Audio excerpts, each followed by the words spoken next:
UMKM, kriteria UMKM, pengertian perusahaan jasa, contoh perusahaan jasa, pengertian SAKEMKM, tujuan SAKEMKM, laporan keuangan, wawancara, dan kesimpulan. Nah, apa sih itu UMKM? UMKM adalah singkatan dari usaha mikro, kecil, dan menengah. UMKM merupakan kategori usaha yang dikelompokkan berdasarkan jumlah aset, omset atau pendapatan tahunan, dan jumlah tenaga kerja. UMKM berperan penting dalam perekonomian Indonesia karena menyerap banyak tenaga kerja dan mendorong pertumbuhan ekonomi di berbagai sektor di Indonesia. Kriteria UMKM. 1. Usaha mikro. Aset tidak termasuk tanah dan bangunan maksimal 50 juta. Omset tahunan maksimal 300 juta. Contoh warung nasi, usaha kerajinan, rumah tangga. 2. Usaha kecil.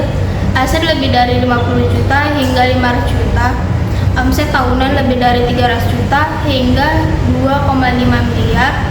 Contoh, toko kelontong, bengkel, usaha catering rumahan.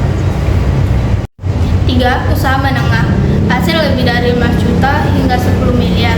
Omset tahunan lebih dari 2,5 miliar hingga 50 miliar. Contoh, pabrik makanan kecil, distributor lokal, pempres regional. Baik, selanjutnya yaitu bagian perusahaan jasa. Perusahaan jasa adalah salah satu badan usaha yang kegiatan utamanya menawarkan atau menyediakan layanan kepada konsumen, bukan produk fisik. Perusahaan jasa menghasilkan pendapatan dari keahlian, tenaga, atau fasilitas yang mereka sediakan, bukan dari penjualan barang. Adapun contoh dari perusahaan jasa yaitu UMKM di bidang jasa mencakup berbagai jenis usaha seperti jasa makanan, contohnya catering rumahan dan kedai kopi. Bagian kecantikan, contohnya itu salon kecil dan MUA. Dan bagian di pendidikan itu seperti les privat, kursus keterampilan, dan di bagian transportasi itu seperti ojek online, rental motor. Di bagian teknologi itu ada servis HP, desain grafis. Di bagian perbaikan ada tukang ledeng dan bengkel motor. Di bagian hiburan ada fotografer freelance dan juga penyewaan tenda. Dan di bagian kreatif itu ada pembuatan undangan di digital, dekorasi acara. Bisnis ini umumnya dijalankan dengan model kecil, mengandalkan keahlian pemilik dan melayani kebutuhan lokal. Nah, sekarang kita akan membahas apa itu SAKEMKM. SAKEMKM adalah singkatan dari Standar Akuntansi Keuangan Entitas Mikro, Kecil, dan Menengah. Secara sederhana, SAKEMKM adalah standar akuntansi yang diperuntukkan bagi usaha mikro, kecil, dan menengah atau UMKM di Indonesia.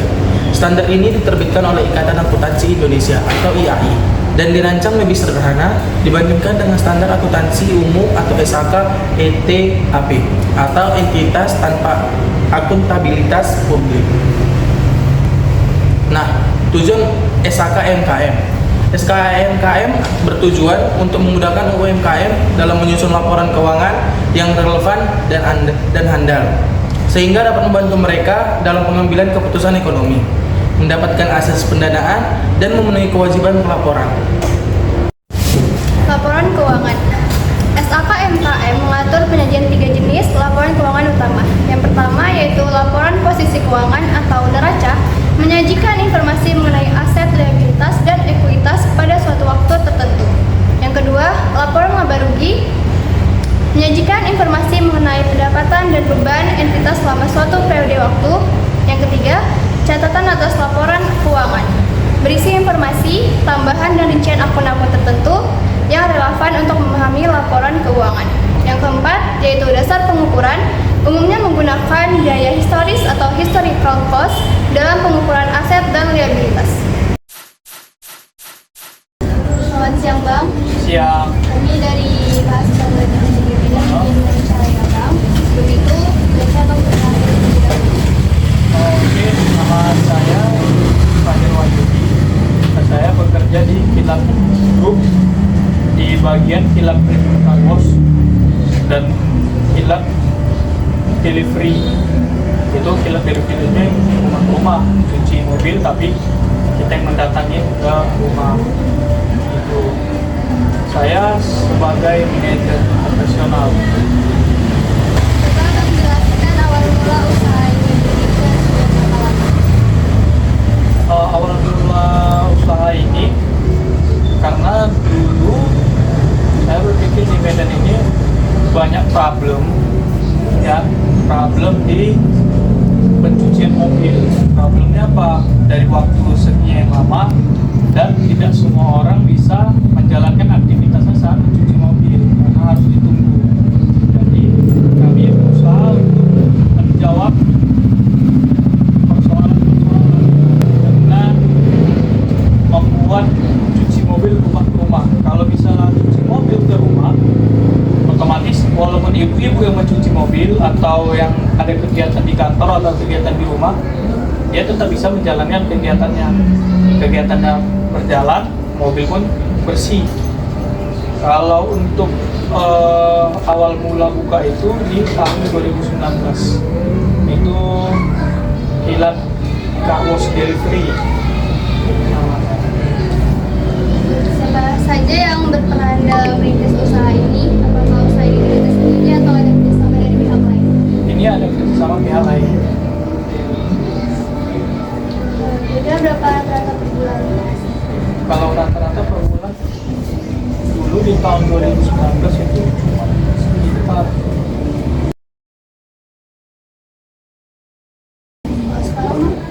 kalau sekarang bisa mencapai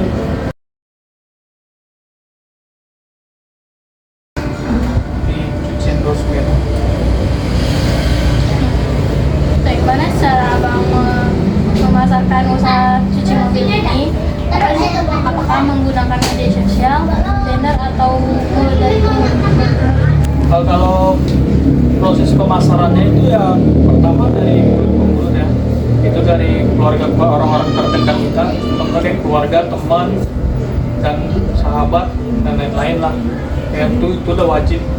Terus kalau sosial media zaman sekarang tuh wajib. Apalagi kita sekarang udah ada Instagram, udah ada WhatsApp, udah ada TikTok, ya kan? Apalagi TikTok itu sangat berpengaruh kalau menurut saya sekarang. Itu Instagram kita buat feednya, buat ditata rapi Instagramnya gitu, buat video, buat konten kreatornya. Kami ingin bertanya kepada abang, apa tantangan terbesar dalam menjalankan usaha ini dan bagaimana cara abang menangani tantangan terbesar ini? Oke, baik. Tantangan terbesar yang saya jalankan itu sebenarnya ini kan usaha yang bergerak di bidang jasa ya. Dan itu usaha yang kalau dibilang bukan kebutuhan pokok. Ini kan keinginan sebenarnya. Kalau cuci mobil ini kan keinginan. Kalau kebutuhan pokok, yang penting mobilnya bersih. Nggak mesti cuci aja. Ini kan cuci sendiri. Wah, ini kan keinginan. Pilihan bisa nyuci sendiri atau nyuci ke kita. Jadi tantangan terbesar itu seharusnya kita harus bagaimana kita promosikannya. Kedua, menjaga kualitas kebersihan cucian kita, menjaga kualitas pencucian kita. Terus jangan lupa kita menjalankan semua SOP yang ada supaya tetap menjaga kualitas cucian kita ini. Gitu. Iya. Kan di beberapa daerah kan terdapat cuci mobil sama juga. Nah, terus bagaimana cara abang memberi harga pada layanan cuci mobil abang secara kompetitif namun tetap menguntungkan, jadi nggak terlalu mahal, nggak terlalu murah. Kalau tempat cucian mobil di tempat kami itu kalau boleh cek itu paling mahal se-Kota Medan. Kenapa? Kenapa bisa mahal? Karena kami ada value-nya, ada nilai jual, ada nilai yang kami jual. Apa contohnya? Kami punya garansi kebersihan, mobil itu wajib bersih. Kami punya garansi STP ban bisa 5 hari nggak hilang. Jadi kalau dalam 3 hari STP ban itu hilang, dan itu ada gratis. atau tidak bersih, ada di bagian interiornya tidak bersih atau masih berabu, datang kemari cuci gratis. Atau di bagian kolongnya masih kotor, datang aja lagi kita cuci gratis, garansi gitu. Jadi cucian kami pun walaupun harganya mahal, alhamdulillah insya Allah dapat ada pelanggannya dan alhamdulillah ramai. Harga kualitas. Iya, walaupun harganya tuh termasuk mahal Kota Medan. Nah kan usaha ini kan mungkin bakal akan terus dikembangkan gitu kan, kayak buka cabang. Nah bagaimana strategi abang dalam pengembangan usaha cuci mobil ini ke depannya? Kalau usaha cucian mobil ini saya fokus dulu ya terhadap SDM-nya, itu strateginya kita fokuskan dulu, internal kita perbaikin dulu, udah perbaiki, kita lalu cari tempat yang strategis, baru udah siap, modal udah siap, baru kita buka cabang lain. Kan mungkin dalam beberapa waktu ada mendapatkan beberapa komplain dari pelanggan. Nah itu biasanya tentang apa dan bagaimana cara abang menangani komplain tersebut sehingga pelanggan tersebut tetap masih datang ke dalam ke tempat itu?